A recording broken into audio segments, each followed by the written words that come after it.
Welcome back to another episode of Quick Review. Today we are talking about Xenoblade Chronicles Definitive Edition, my former favorite game of all time. Now it's Final Fantasy VI. However, Xenoblade Chronicles Definitive Edition is still my second favorite game of all time. And a lot of that has to do with the story. The story of this game is phenomenal. You have Shulk, Ryan, and Fiora, these three uh, teenagers growing, young adults, you could say, young adults, living in this colony, and then these race of machines called Mechon attack the colony, and Fiora dies, spoiler, and the rest of the game is just revenge. It is a classic revenge story, and it is amazing. Now, of course, there's way more to that. There's like this entire war, and then the fight between the Bionis and the Mechanists, like the actual creatures that the people or Napon or whatever you want to call them, that they all live on, and it is so much more than just a revenge story.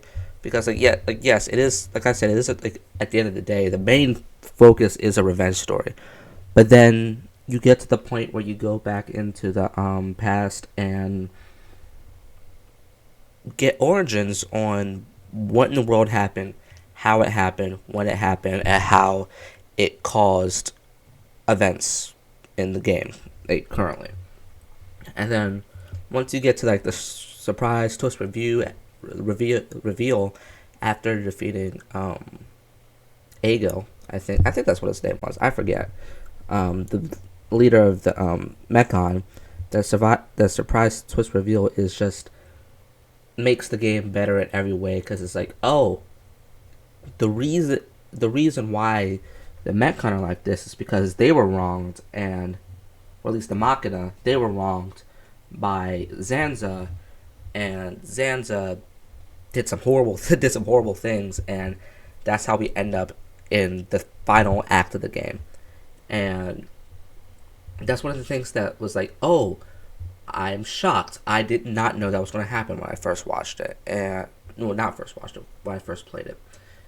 And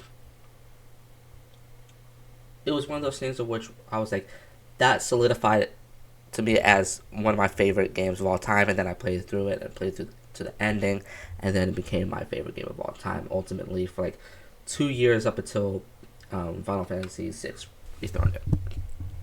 Next, I'm going to talk about the characters. I think that all the characters are amazing. I think Shulk, Ryan, and Fiora are a great trio of characters that get a lot of story and moments and time to shine throughout the story. Of course, when Fiora comes back and she has that like voice in her head. I'm not going to actually say that voice because that's even more spoilers.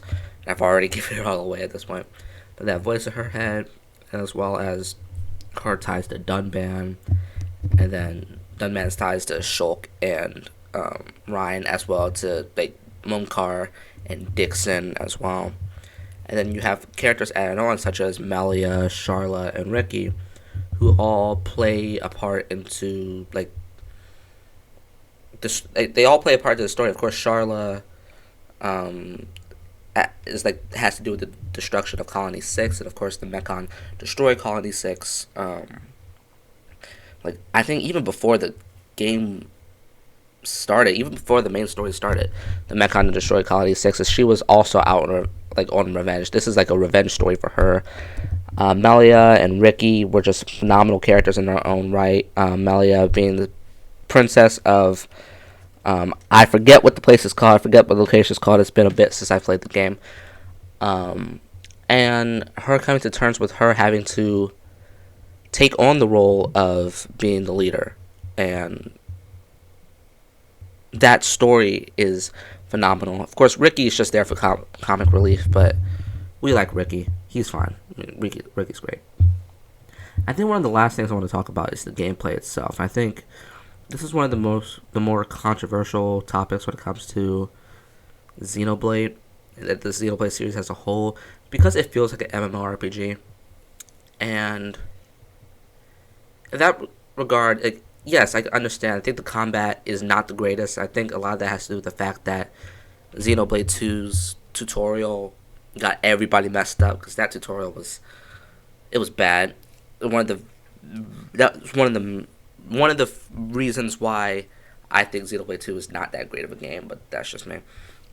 But I think I can understand why people would think the combat could be confusing because there are a lot of mechanics. Me personally, I jumped in and I had a lot of fun with it, and it was something I never had an issue with.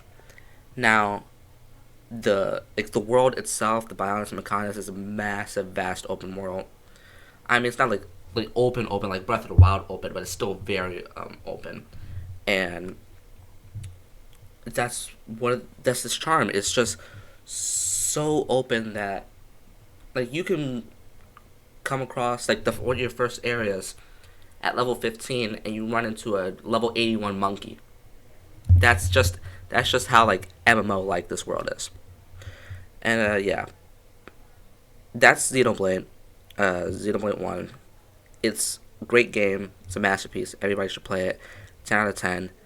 Uh, Jeff Keighley and Game Awards recommend like when Xenoblade 3 comes out, it better get its recognition at the Game Awards.